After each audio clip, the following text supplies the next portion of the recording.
Warrior. I am so honored today that Angela Williams is joining us. You know, Angela first came on my radar a couple of years ago when I watched the documentary Surviving Sex Trafficking. And I had the honor, and I mean the complete honor, to meet her recently here in New York City at the LifeWay Network event towards new life. Angela is a beautiful young woman. She is a sex trafficking survivor, advocate, and I like that she calls herself a warrior. I read that somewhere about you. That's kinship right there. A mom. She is on top of all of this. She's passionate. I am going to let Angela tell us her story. I don't like to speak for other people because I want Angela to tell us whatever she wants to share with us about this urgent, critical, and crucial escalating problem in the United States. So let's just start. Angela, welcome today to the Warriors. Thanks for having me. It's an honor to be alongside other warriors. I also call us freedom fighters. Okay, freedom fighters. I like that. Where should we start with you, young lady? Again, I'm very cautious. I want you to tell your story, what you want to share. There's so much there.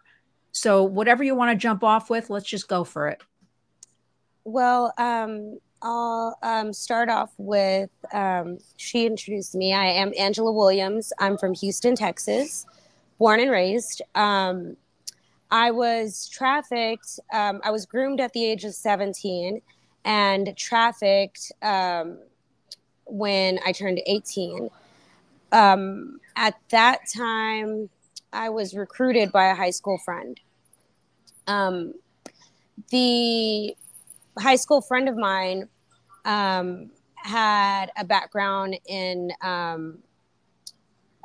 sexual assaults from people in the neighborhood and child molestation from her father.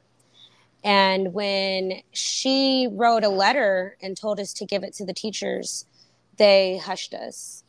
Wow. I grew up in a Latin community, and in the Latin community, it was like a big thing. Like if somebody was going through domestic violence or any type of sex crimes, they didn't want their family to be embarrassed, so they would just silence them. I don't even know how, like a lot of people can probably identify to this. I don't know how I ended up being one of the ones to be exploited because I raised myself pretty much. And one of my cousins asked me, how can someone that was so independent and that raised themselves ended up becoming groomed and codependent, at the hands of a trafficker? And I didn't really have any answers to that and still don't,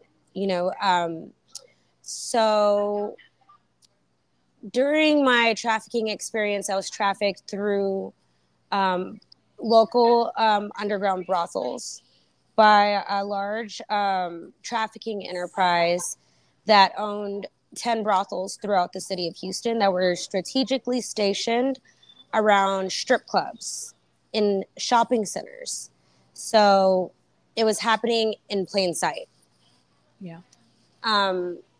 At that point, after some time of just being like every day isolated, manipulated, coerced, and the sexual abuse that you experience from exploitation, because every day that you're being exploited is almost like you are being sexually assaulted, every client. So during that process, you become desensitized. And then you become a part of this subculture in domestic sex trafficking, which is called the pimp and hoe subculture. So as the longer that I was exploited and the longer that no one looked for me or asked me if I was okay, the further into that subculture I grew and ended up being trafficked across the country for over a decade by multiple traffickers. I experienced a lot of severe brutality, assaults, brainwashing, torture, um, and also the same experience, not only from the traffickers, but the sex buyers. With that, at one point, I was just so like disassociated from the real world. I forgot who I was, Yes. why I was here on this earth, what I wanted to do. If I was even a woman, I wasn't allowed to be a woman. I was, called, excuse my language, a bitch. And that's how I was identified, a female dog. And traffickers treat their women like dogs. Actually, they treat their animals with more compassion than the girls that they're exploiting. So I would say at some point in the last quarter of my trafficking experience, America started bringing a lot more funding and awareness to the subject of sex trafficking. And MTV had a commercial that I was able to see. And Diane Sawyers did a special about sex trafficking in America. And it just hit me like a slap in the face. Right. And I said, oh my gosh, I'm being sex trafficked. And this whole mass subculture, we're all slaves. We are American slaves. We're sex slaves. And when I started reading about it and telling my trusted friends, we were almost like the Diary of Anne Frank. And, in an isolated environment where we can talk about it, but we can't talk about it around the traffickers. We'd probably get beat.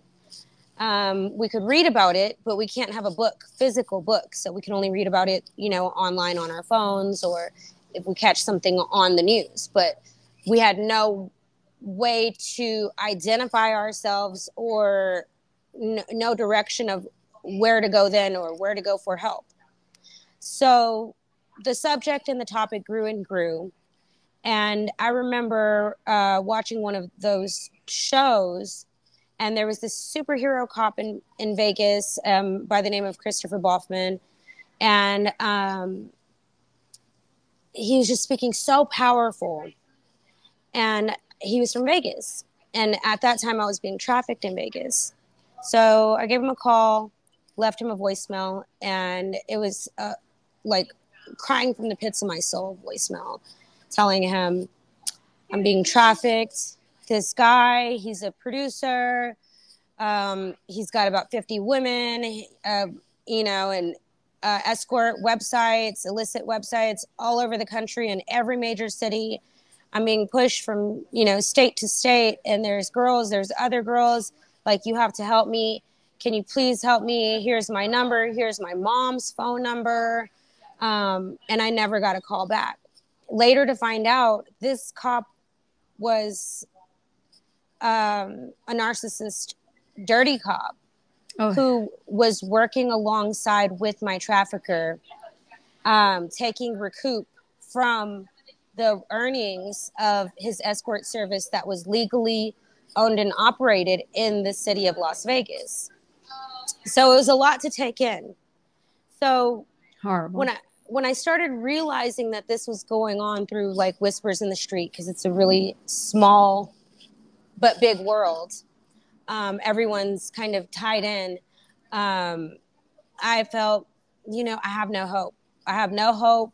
Nobody cares. Everything that these pimps tell me, that if I tell somebody or if I call 911, they're going to laugh at me, just bracket me as a prostitute, and no one's going to care. So you might as well. I mean, they get deep in your brain with manipulation to cover every end of their operations. So it wasn't until I left him and met a Romeo pimp, a boyfriend pimp. And he trafficked me for about 3 years. And when I felt, oh, before this, I was working with my friend who was a photojournalist. And I put out information about domestic sex trafficking as an alias. And I told her, one day I'm going to get out of this life and I'm going to help girls that have been exploited. And I don't think she took me serious. That was in 2014. I don't think she took me serious, but come January 13th, 2017, I had finally said enough was enough. I might not have cared about myself, but I cared about my family. And through the experiences that I was having back to back to back, I broke down, I burnt out, and it was enough. Enough was enough. And I left him, but it wasn't over. That trafficker came back. He tried to kill me. He assaulted me with a metal pipe and broke my arm, my wrist, my finger, fractured my skull, shifted my teeth.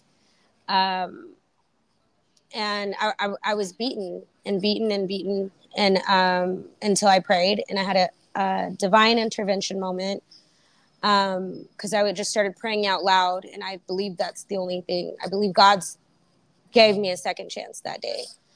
And I was in the hospital, and this nice officer, her name's Kathy Huey, I believe, with Las Vegas Metro. She's still with Metro. She's my lifesaver. She came to my bed after like 10 other officers came to my bed, and I was just trained not to talk to police.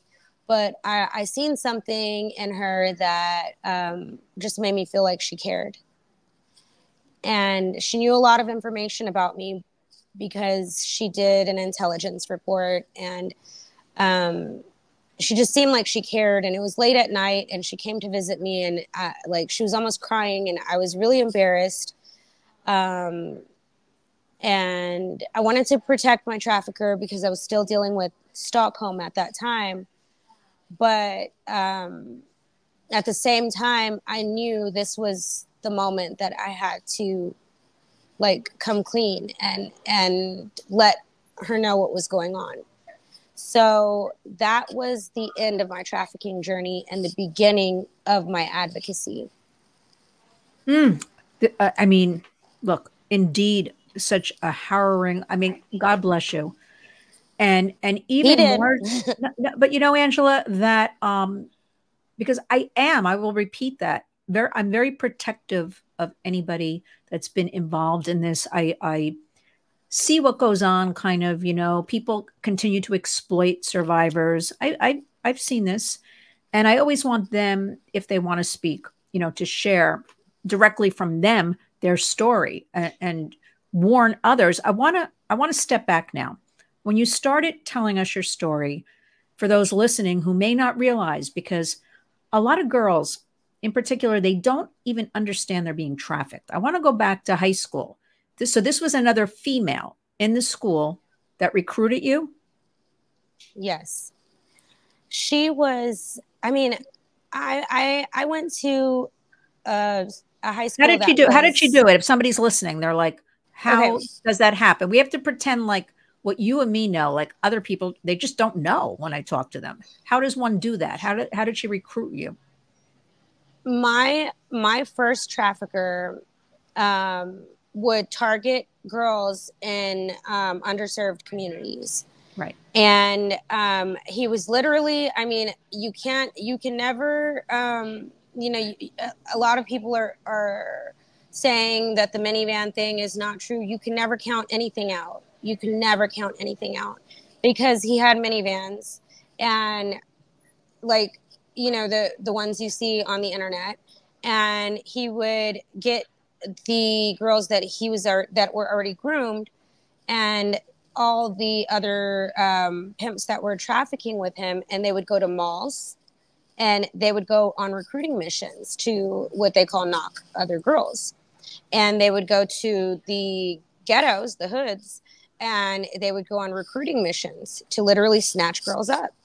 And that ended up snatching her up out of a park in an underserved community on the south side of Houston, and taking her to work full-time and live full-time in the brothels. So we always checked on this girl because we knew that she was always having a hard time through her, you know, like how she was exploited through molestation and rape. So we would always check on her. So one day I called her to check on her, and she said she was just doing fabulous. And I was like, "You're doing fabulous?" She was like, "Yeah, I'm staying, you know, with these other girls, and you know, I'm staying with these other girls, and you know, I can drink. They have everything over here. They have a big screen TV, a leather couch. Like, if you want to come over and hang out, you can come over." And it was just that natural, like, come and hang out. And it, you know, you can be in this place where modeling studio was how she identified it. And you can come to the modeling studio and hang out. And they had marijuana and other drugs for girls that did other drugs, and alcohol and everything taboo that a parent would want to keep their child away from, you know, under one roof. Now, when you're dealing with kids, or even as a parent, when your kids are teenagers, you have to understand that they're going to be curious. So if you don't have responsible conversations, or, you know, like, if you're not, you know, properly parenting your child and properly supervising your child, then their curiosity might lead them in the wrong direction. So at that time, I was curious, like, I want to know where Christina's at. Like, you know, I live in the ghetto. Like, we're struggling for food over here. So I'll go and hang out with her, and, you know, and I can drink underage. Why not? And I would go over there, and I didn't know what was going on in these modeling studios, but I would see men coming in and out, and girls in lingerie with robes on. And I was still too naive to figure it out, because you know, I didn't see anything like that. I mean, I kind of figured it was something like taboo, or something was going on, but she didn't outright tell me. So I would go hang out and, you know, drink a little, like, watch TV, go home. And at the age of 17, I had already graduated high school and got my first apartment. And my rent was like $400. It was a really small apartment. But it was even a struggle to pay that with my 2 jobs. So then one day she introduced me to my first trafficker. And she introduced me as, like, that was like her, like a father figure, or a big brother, or a manager. And she said that she worked for the modeling studio, and he would give her an allowance of $200 a week. And in Texas at that time, minimum wage was like $5 an hour. And that's about what I was making, like 217 to 250 a week from one job. You know, working as many hours as I could at a pizza place, or a grocery store, or a telemarketing company. I would hop around from job to job. So it sounded very enticing to a girl that came from nothing. Like, I get $200 a week to hang out in lingerie with a robe, and, you know, have like a bunch of stuff, you know, that I shouldn't be doing, like, around me. So eventually, like, I started becoming, like, desensitized to that environment. Right. And when I turned 18, the community that I grew up from, you know, there aren't too many career options. So stripping was one of them. So it kind of, like, went hand in hand, like prostitution and stripping. And I started dancing at a strip club, and I didn't even know what I was doing then. Like, my friends and my mother would give me a ride to the strip club and tell me good luck. Okay, stop. Your mother would give you a ride to the strip club. Was she? Okay. We have to stop on this point for just a second because people do not understand something I'm trying to work on, Angela. You know, we talk plenty about, I'll say the community as a whole, like, you know, what parents should look for, how parents should help. And something I always point out is occurred to me fairly recently.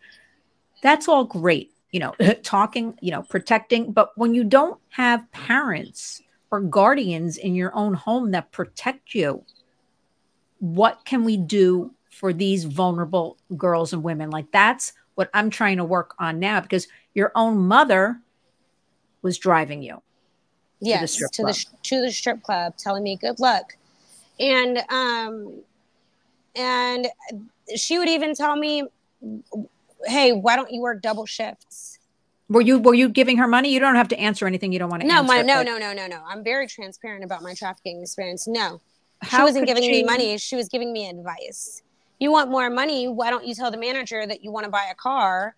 Or why don't you work day shift and night shift? And I'm like, oh my gosh. Now I think about it. And it like makes me as a parent, like, weary of other kids' parents. Like, you have to vet, not only, like, we might be good parents that don't expose our children to, you know, anything taboo, or you can hide behind the Bible or whatever faith you are, right? You can hide behind your faith, or you can walk with your faith. And you have to also be aware, and you can't be so sheltered that your kids are so sheltered that they don't realize that they have to be aware of everything around them. Yes. Not only the kids that are around them, but their parents also. So, you know, my mother didn't grow up in the best environment, and it was almost like generational. Was she a victim of any kind of familial? She wasn't a victim of trafficking, but I did have relatives that were a victim of trafficking, and back then nobody just talked about it. Right. Like, but I remember seeing, like, my aunt who walked, you know, the streets, come over on Thanksgiving with, like, you know, what I would identify now as clearly a pimp. And he would hand everyone $20 and they would just allow him at the dinner table like he was her boyfriend. Like, no.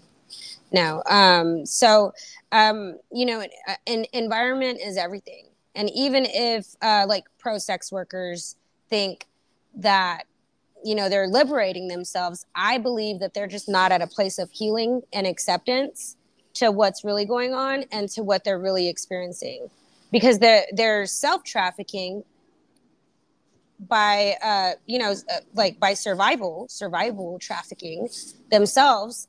And they haven't come to a global perspective of what's really going on with themselves.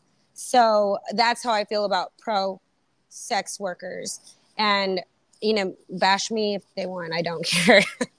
It's just, you should not spread a toxic subculture or a dangerous subculture, because almost every day there's a victim that's not making it home, or that's going through there's a victim that's dying at the hands of a buyer. So even if they don't have a pimp, most of the time when I've gone and done search and rescues, it didn't end up well. The girls end up dead, and it's not the pimp. It's at the hands of the buyer. Yeah, we're going to get into that, because I want to, you know, there's definitely, Angela, not enough discussion about the sex buyer at all, or any kind of accountability for these sex buyers that are predominant. Well, go ahead. Now in Texas, it's a felony to Okay, good. solicit. So hopefully other states can follow. Good, because okay, where do I start with you? I have so many questions. I do want to go back. I want everybody. Yeah, let's go back, because youth intervention is especially explain that most Romeo. important. Explain the Romeo pimp thing, because that's the same story I hear over and over again from girls and young women. They don't understand. They're so vulnerable. Somebody just says you're beautiful, or somebody just says, oh, I'm going to buy you something, or they think it's their boyfriend, and that's it. I mean, it's like Pinocchio. I won't let my child watch Pinocchio, but it's like the movie Pinocchio, where like the fox takes him and just tells him all these glorified things about going and being a superstar to perform, you know, in these circuses and stuff. And he's literally like being like child trafficked and groomed on the way to being dropped off at the hands of the exploiter, the trafficker. So the Romeo is like a person who has intentions of and experience of identifying vulnerable women and vulnerable girls. And most traffickers look at women as a product to be sold. Mm-hmm. I had a trafficker once tell me that I was like a kilo that he never had to re-up. A product sold just like a drug, except he never has to pay for it again, because he could just use me and use me and use me and use me. So they look at their victims as a product.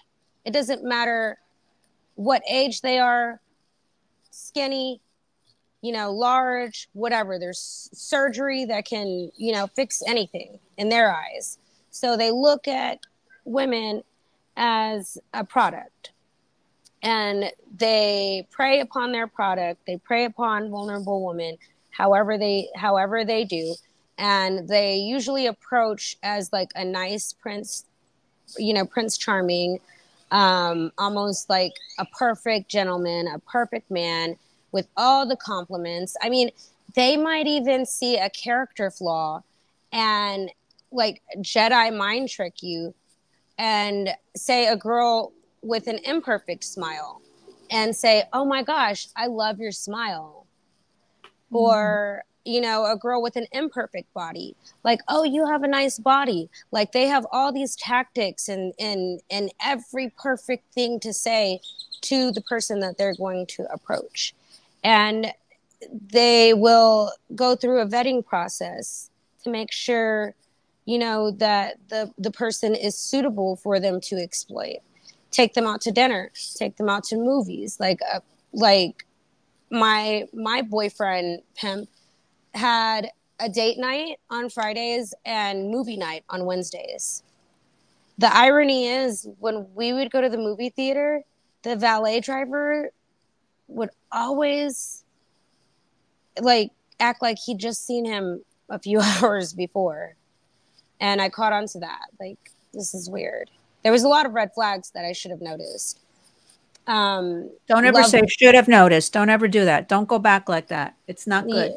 Keep your brain going forward. Don't, because we always know in hindsight. We always know. So try to push that out of your head. Like, you didn't know at the time. So it's fine.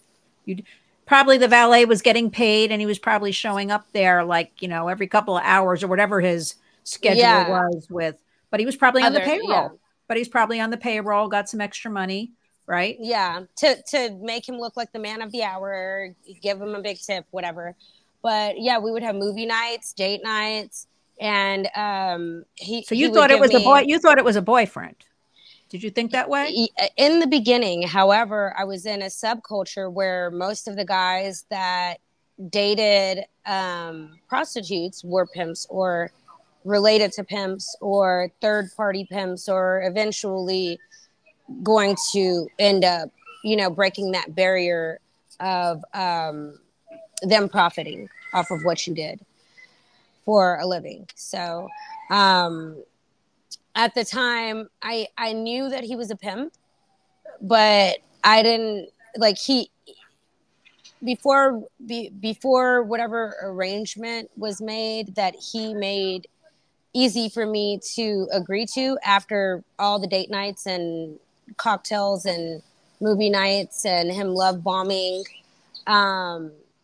and then promising an exit plan and promising entrepreneurship and businesses. It was almost the same script for every trafficker that exploited me.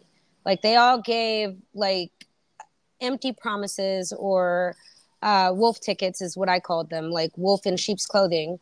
They all sold me a dream, and over and over and over, and no one ever fulfilled that dream. I was just like a racehorse chasing a carrot. So it was a lot. I have so many questions for you. Did you ever see any underage girls involved in all of this? You know, whether they were dancing or behind the scenes, or that was kind of whispered about. You were never exposed, but it had to be there somewhere. Yeah. The girl that recruited me was trafficked from the age of 16. So by the time I entered his camp, she was 17, and there were girls from the age of 14 to 21 was the average age for that crew. And he owned 10 brothels, and there was anywhere between 6 to 12 girls per brothel. It was very rare that there was anyone over the age of 25. So he ended up going to the federal board of prisons for like over 15 years for trafficking minors. Well, okay, where was your, I don't know, you'll share with us your family dynamic if you want at this time, beginning when you were initially, recruited, groomed into this. So your mom was around because you told us she drove you to the strip club. What about, were you in contact with her on a daily basis, or, weekly basis, or like, what was that all about? The family dynamic? The first thing that, to explain it better, domestic violence and trafficking have a lot of similarities. Intersect, definitely. Yeah. Yes. So the abusers, the first thing that they do is isolate you from your faith, from your friends, from your family. They tell you, I'm your God. Mm-hmm. I'm your dad. I'm your brother. I'm your family. We are your family, because he is grooming and controlling an entire camp. So we are your family. You can't talk to any other prostitute that's outside of your family. You can only talk to us. And then we're all trained to tell on each other, because that's a tactic for him to have a red flag in case somebody is trying to run away. And if they're trying to run away, then they end up getting beat into submission. So you end up learning the hard way, like if you ever even make a complaint. But my family, I was able to make supervised phone calls throughout the years to tell them happy birthday or Merry Christmas, whatever, during the holidays, maybe a random call just to not give anything alarming. But my mother started noticing, and I have 2 brothers. And one of my brothers would always ask where I was. And every time that I would talk to my mother, I lived in a different state. And my brother told me one time, Mom said that you lived in Chicago. And I knew then that something was going on. Like, I knew something was going on. I just didn't know what. At that time, there wasn't enough awareness or publicity on sex trafficking. So they knew something was going on. They just didn't know what to pinpoint or where to go. So I would say, if you're in high school and if you're in high school and you have a friend, or even middle school, and you have a friend who you feel is being, groomed by a bad person or at risk, have a conversation with somebody at the church, a counselor, a principal, or your parents if you can trust them, and know that they might help you to do something about it. But if you don't do anything about it, then, it you could live with regrets, because this person could end up being sex trafficked and taken thousands of miles away from their home, and or you not ever see them again. If you feel like you're being trafficked or groomed, then there has to be like some way that you can make an exit route out of your situation, and you have to do it strategically, because the traffickers have like a sixth sense to know if you're uncomfortable or if you're not like on the program that they have you on. Like if it's almost like they consider it like a sport. That's why they call it the game.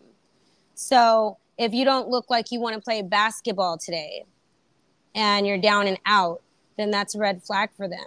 So you have to do it in a way that you're not showing that you want to leave, but maybe go on a fake, a fake job, or maybe say that your stomach hurts so bad that you have to go to the hospital.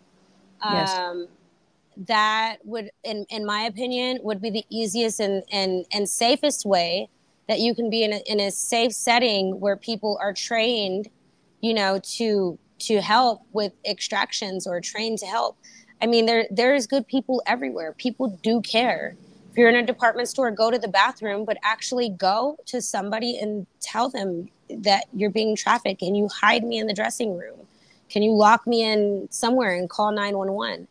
I personally wouldn't recommend, the National Trafficking Hotline, because I've called it myself a couple times for myself and for other trafficking victims, and didn't really get the urgent care or urgent assistance that was needed. So my advice would be to call 911, to go somewhere safe and call 911. A trafficker might seem like they're all like, tough, but they beat women. They're not out fighting men. They beat women. They're not really protecting these women. There's so many girls that get, beat up, or something raped, something robbed, something bad happens from the buyer. They don't go back and retaliate. They don't want any type of, red flags or heat brought on them, because it'll dismantle their operation. Right. So the likelihood of them doing something is going to be not likely. They'll probably run away before they actually, pick a fight to get you out of, wherever they're hiding you. And as soon as the cops come, they're definitely running. And hopefully if the guy's still there, the cops can help the situation. It's just hard, because when you're groomed, you're like told every day not to trust law enforcement. Well, not you're to trust the brainwashed. cops. You're brainwashed. Yeah. I call it brainwashing. You're just You're totally brainwashed. You're totally warped. habituated that this is your normalization of your life. This is also what the public, Angela, does not understand when they say to me, oh, why didn't she just run away? And I say she is broken down mentally and physically and has nowhere to go. It's the trauma bonds also.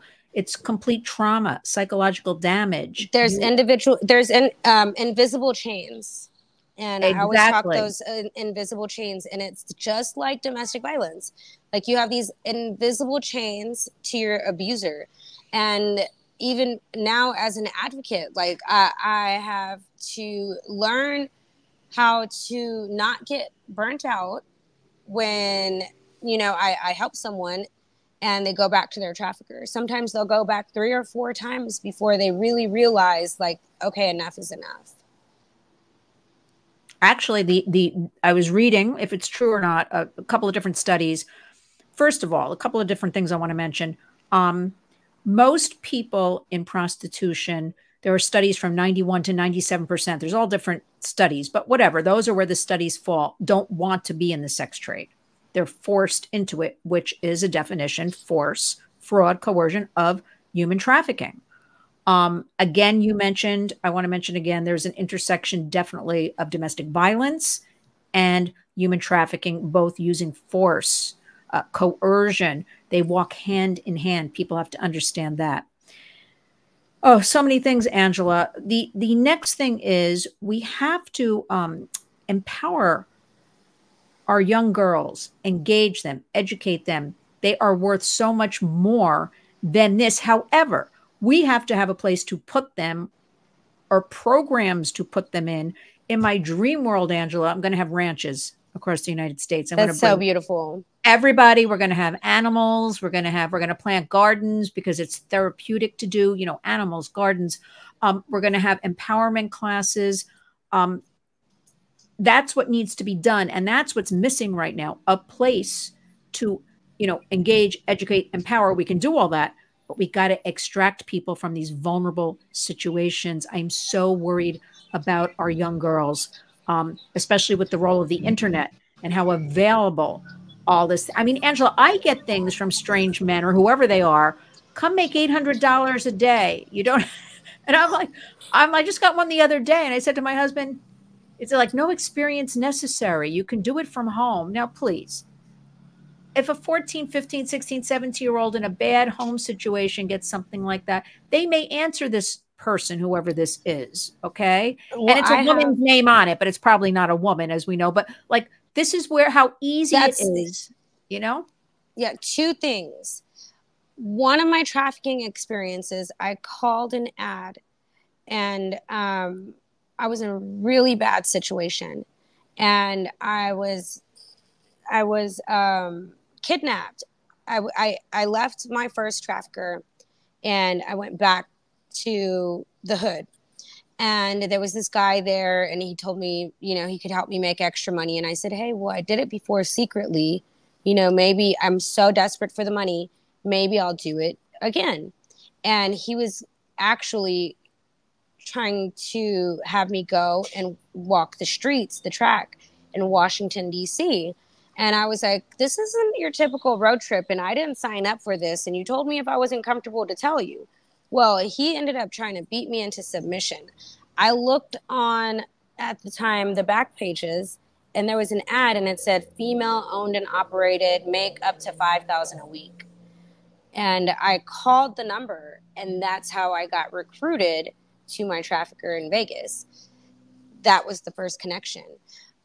It said female owned and operated. And she even said, we'll fly you out and give you a photo shoot and get you a makeup artist and buy you lingerie. And she made it sound so glamorous. And so like, did she make it sound like a modeling job, or did you know this was going to be like prostitution? Like what did you think it was? At first, she made it sound like a modeling job. And then she broke it down to, we do service clients, high-end clients, and just she glamorized it so much that it, you know. And then she's like, well, you do it for free, why not get paid?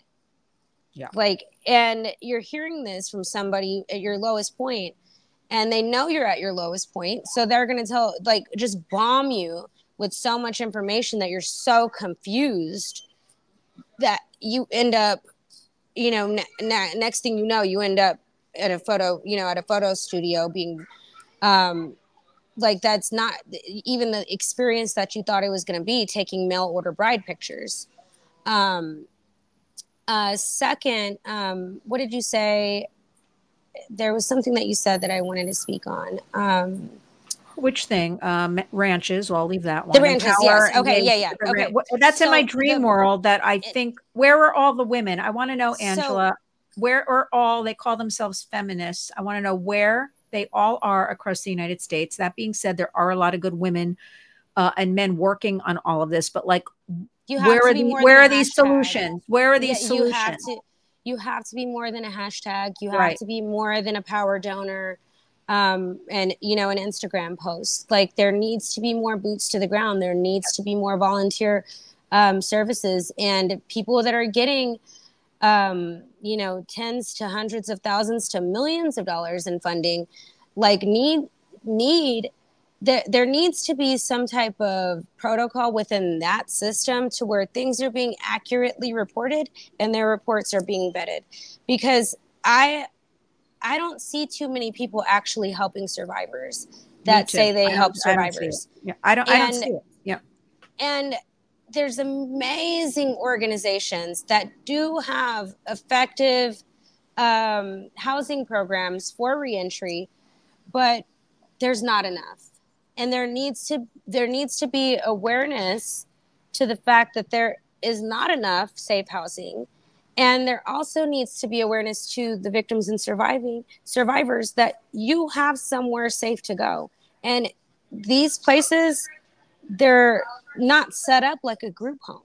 They're set up like almost like a retreat, because you have to desensitize yourself and digress from what you've just experienced being exploited. You have to restore yourself and completely restore yourself with honesty, with therapy, with faith, with community that understands, that are trauma informed and understands and wants to protect you and wants to hold your hand through the process of you piecing your life back together, because there's so many steps that a woman has to take to piece their life back together. Most girls leave with no clothes, just what's on, maybe the fake ID in their purse, because their trafficker has their real one and their real social security. So they have to go and have somebody who does casework service take them to get their ID, their social, and their birth certificate, their social, their ID. And they don't even realize that there's vacatures, that they can get their records vacated. I always give credit to Kate Mogalescu from Brooklyn. Brooklyn College of Law. She's awesome. She helped me. But she was with the Reentry Project, I think, in New York. Yes. Yeah. And they did amazing work vacating my records so I can go and apply for a job. And when they do a background check, it's like it was never there. You know, and that's exactly leading me into we have to talk about it, the equality model. Yes, because I want your thoughts on that, because we're talking about the justice system now. I'm tired of Angela of hearing, oh, the judges don't understand, law enforcement, like, enough already. They got to start understanding. Like, what's not to understand? You know, I come to this from. I mean, you would think that we're like caveman days. We can't throw girls and women. There are some boys and men too. We can never forget about them into jail cells. I mean, we can't throw children into jail cells. You know, on any given night, there are 2,000 children in adult jails in the United States. I'll leave that for a separate program. We've got to get, you know, that pimp, that trafficker, that sex buyer held accountable. And now New York State and plenty of other places want to fully decriminalize the sex trade. I say, so people understand, because they don't understand, Angela, they'll say, oh, that sounds great. But I say that is freeing up, you know, legalizing the pimp, the trafficker, the sex buyer, the brothel owner to run. I agree with you. You know, do you want a brothel next door? This is how they understand. So what are your feelings about this? So my feelings are mixed, because from my understanding, the equality model is similar to the Nordic model, right? It's basically the same thing. Let's break it down. It's basically, okay, yeah. So it's the same thing. So I'm from Texas. I'm a little conservative in my ways, like a little liberal because I'm a hippie, but I'm a little conservative. And I'm so passionate about going back into the underserved communities and empowering young women to realize that they are more than a product to be sold, that they're priceless, that their soul is priceless, that they need to be liberated in a different way than being sexualized. So when it comes to fighting trafficking, equality model, which is, you know, parallel to the Nordic system, make it make sense, because the guys in Norway are not the guys on the Wild Wild West. Like, this is America that we're dealing with, and this is almost like not only is America like the hub or for international trafficking because of the demand to buy sex. It's every state is different, you know, with their laws. Every community is different with their values. So we together as a community have to come up with a process to where if this is what we're going to do and we're all going to be on the same platform, we have to have an effective protocol to make it make sense. Some say, well, we're thinking of a rescue center for the raids. Not everyone is going to cooperate with that because they're programmed to not cooperate. So the rescue center has to be tested, right? We can't say, no, we have to give room for like benefit of the doubt, or room, you know, room for it to work out. We can't just cancel any idea out. I believe that full decriminalization would cause chaos in our country, because there would just have to be something in place to where everyone's on the same system, on the same accord. Not every law enforcement team is going to even understand why the change is being made.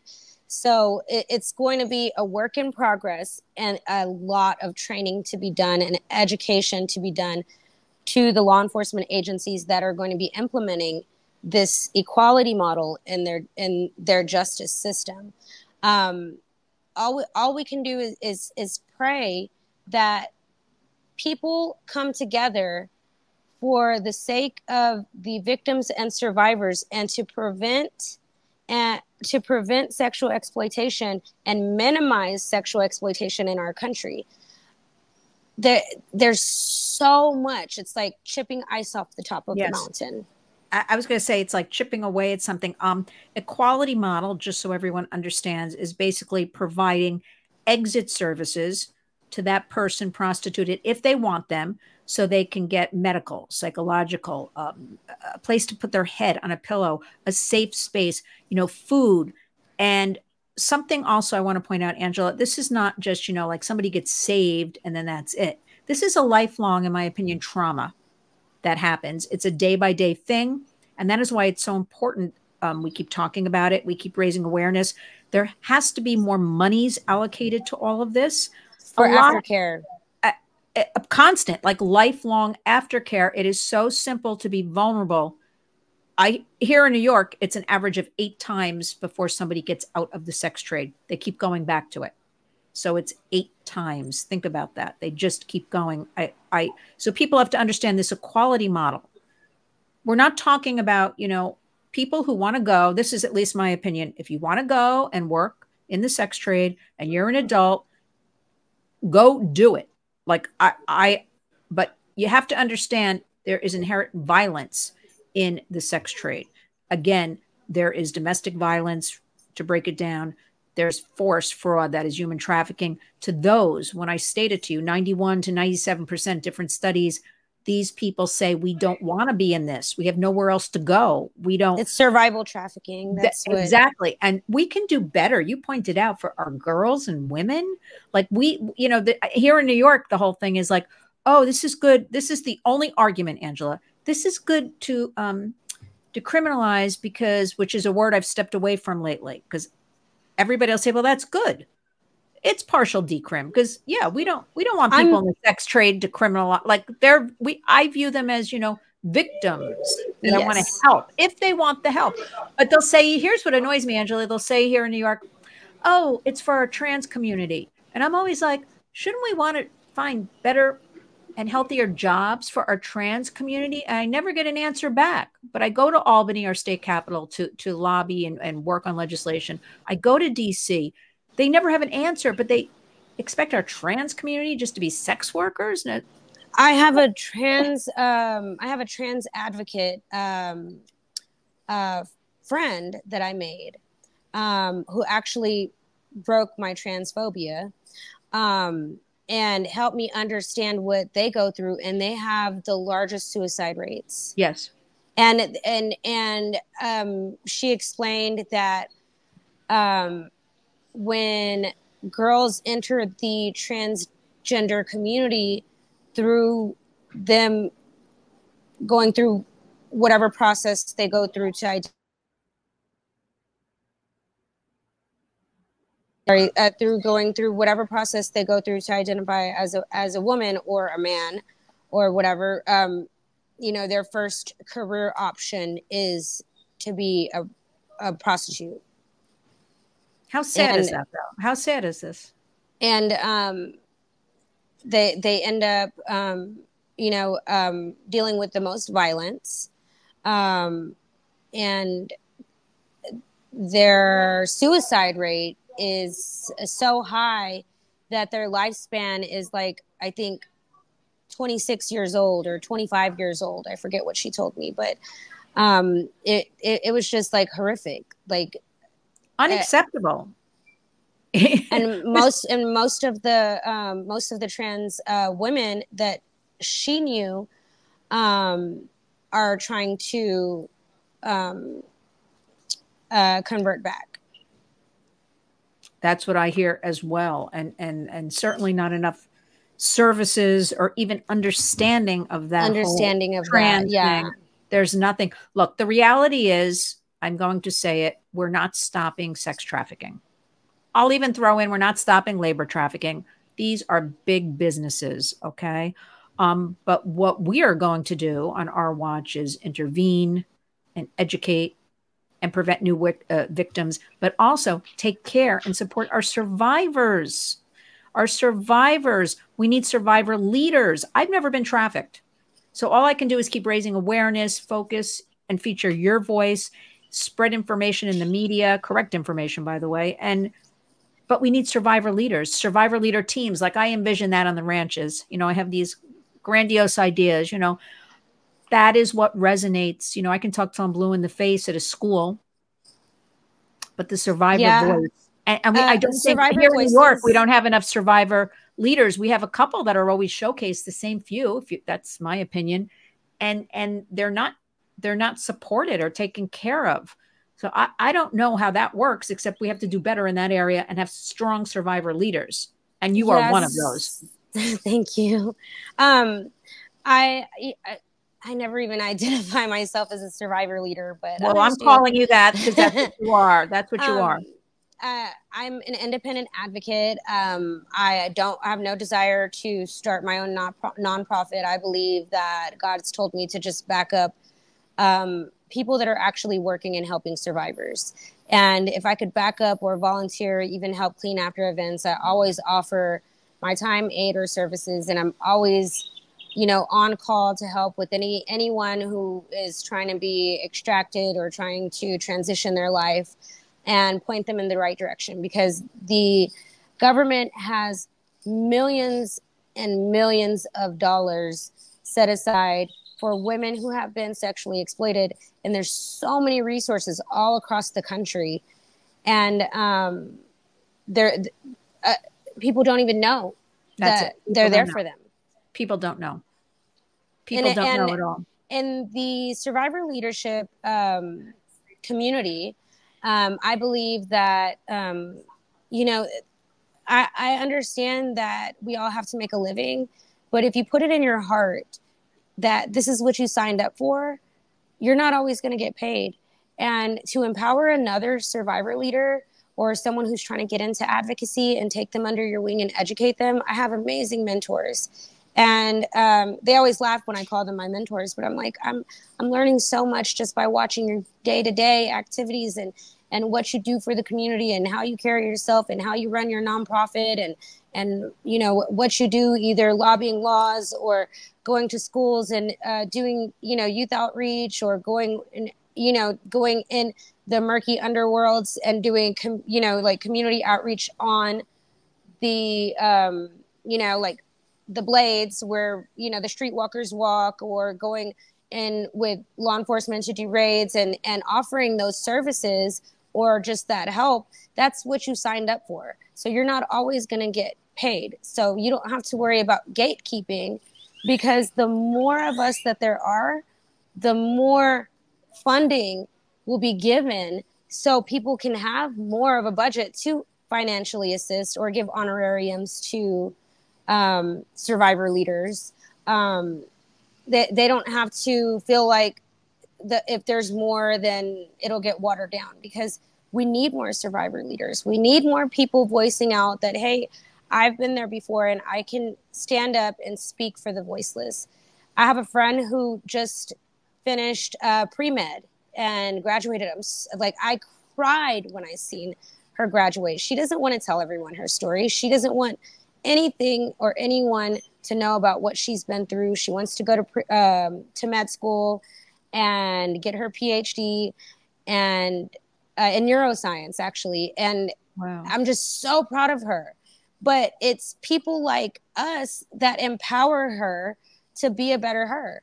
And you have to be the voice for the voiceless, because the more you speak out, the more you empower people to liberate themselves and find their own way in life.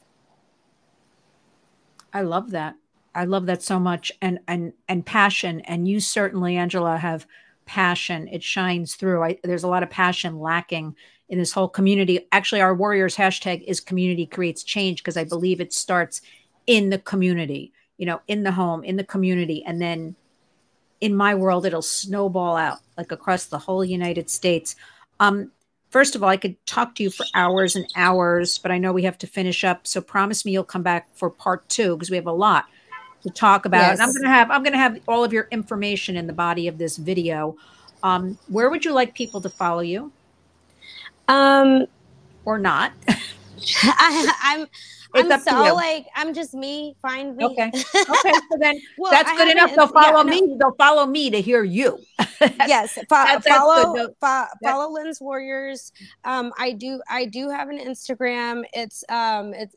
There's really nothing on there. I work alongside. Yeah, I work alongside with, you know, other advocates and other leaders. And my Instagram is at Queen QUEEN .LYFE. And I do have a book project that is being released October 1st that I've worked on for the past 4 years with a retired vice sergeant and a retired investigative journalist who covered sex trafficking. And that's why I've been so quiet and kind of like off the radar, because I've been just channeled in. Yeah, I've just been channeled into this book, and it's about the music industry and sex trafficking and corruption in America. So it's the book is titled Vegas Concierge. It's going to be published through Rowman and Littlefield, and it was written by the investigative journalist Brian Joseph. So I've got my bookmark from the LifeWay. But here's the thing. Did you know, Angela, I started in the music business straight out of college. I wrote jingles. The jingle, like, which was live in the day. I'm dating myself, but you know, this is 1982. Live music for television commercials. So you dealt with ad agencies. I dealt with a lot of the very famous musicians used to play secretly on television commercials. They like didn't want people to know, but they would make a lot of money in being in the union, residuals. But you opened a can of worms. I can't let you go yet. In retrospect, then being in that environment and being subject to stuff, now I realize, oh, like I was never vulnerable. So people kind of left me alone. I was kind of just, you know, they'd say, oh, you're so serious, Lynn. In retrospect, though, I saw a lot of young women that would do anything to get ahead. That's the thing. anything, and they'd get sucked in, and then I'd hear stories. Fast forward, what do you think? Do you have any thoughts on this whole? I call him Sean Combs. I can't really say Puff Daddy, P Diddy, Diddy, Pimp. whatever he's calling himself these days. Pimp. But the music business is rife with human trafficking. Thoughts? Yes, pimp. That's first thing that comes to mind. I mean, everything from the Sean Combs case that is made public, from the tactics of how he beat Cassie in that video to how he has how he has liaisons to cover his tail from the drug from the drug buying, and from the people that recruit the girls, from how he silences the girls and basically tries to ruin their careers whenever they leave, his desired submission. Anytime that you're transporting a human being for sexual services and a gain, like there's act means purpose, like and you're getting a gain from it, like that is sex trafficking.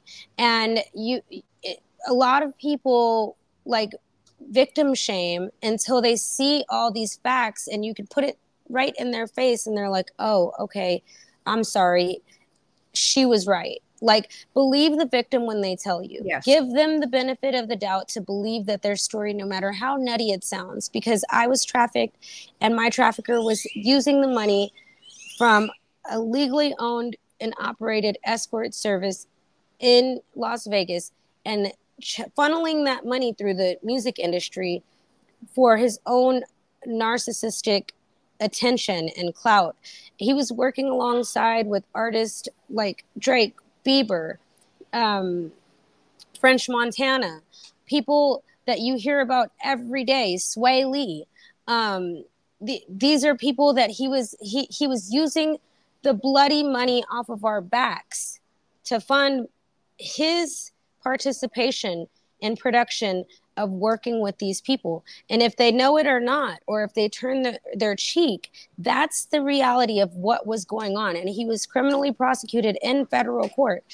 I have case law to prove every single situation that I went through, and it's happening. And it's happening here in America. And there's so many vulnerable girls who just want to be a singer so bad. And they just want stardom so bad. Wait your turn. Wait your turn. If you want to be a musician, learn how to play instruments. Go to a music school. There's Berkeley College of Music you could do online out of Boston. There's Full Sail you can do out of Florida. Those are the two best music schools. Then Clive Davis has one at NYU. I know there's so many good music schools. Go to school. Learn all the instruments that you can learn. Learn how to self-produce your own music if you're a singer. Learn the back end and the music business side of what you want to get into before you believe somebody who might be a talent agent that's actually recruiting you just to be a body bag for some bigwig sexual exploiter. Amen on that. I have nothing to add to that. That's another program. We'll talk about that. Yeah. But everything you said. Give us some final words that you want some girls, young women listening that will empower them, because we are on a mission that these girls and women are worth so much more, than going on OnlyFans and lifting up their tops for $5 or whatever. I'm seeing so much going on so fast. It's moving so fast, Angela, in the last few years. The whole sex business, it's become very normalized in our society, whether it's music, streaming shows. I'm seeing so many things, entertainment as a whole, just society. And our girls and women, we have to remind them they are worth so much more. Matriarch, that's like the most important thing in the world. So finish up for us. As women, we're priceless. We're creators. We are queens, and you have to value yourself and raise the bar for yourself. You are all you have. You are all you have. The better you make yourself, the better friend, mother, and daughter you'll be. So empower yourself to where you're bulletproof, to where your mind is so strong that nobody can break your peace of mind. Nobody can tear you down. If you find yourself in a trickling effect of picking men that are toxic men, and you're in these either abusive or toxic relationships back to back to back, seek therapy, seek a counselor. There's telehealth therapists online. If you don't want to go into a therapy office that can help you process your thoughts, because it's easy to mess up. It's real easy to mess up. And it's harder to everybody take the does challenge. it. It's like nobody's Everybody messes alone. up. There's nobody You're not that alone. doesn't, No one's perfect. you know, So, and so, yeah, I mean, there's stay no, close to faith. Yeah, stay yes, close to faith. We only have one set of family. Even if your family's toxic, empower yourself, because when you heal yourself, you heal your family. Be the example that you want to be, and never forget what you wanted to do. Never forget why you started whatever you're doing in life, and stick to the root of who you are inside. I love that. Angela Williams, we will talk again soon. There's so much to discuss. I want to thank you from the bottom of my heart for taking the time, for joining me. Oh, listen, anything, we are going to be working together. Your words are golden. We must, again, empower our girls and young women, all women. This is just not acceptable, not on our watch. I will have all of your information in the body of this video. And just promise me you'll be safe. You'll take care of your beautiful daughter. I love your smile. It's infectious. Thank you. Keep sharing information, and we will speak again soon. Thank you, Angela. Yes, thank you for having me, and God bless you in everything that you do. Your energy and your dedication is honored. Oh, thank you, Angela. Now I need to go and cry. I'll let you go. So go have a good day, and I'll talk to you soon. You too. Happy holidays. Bye-bye. Bye-bye.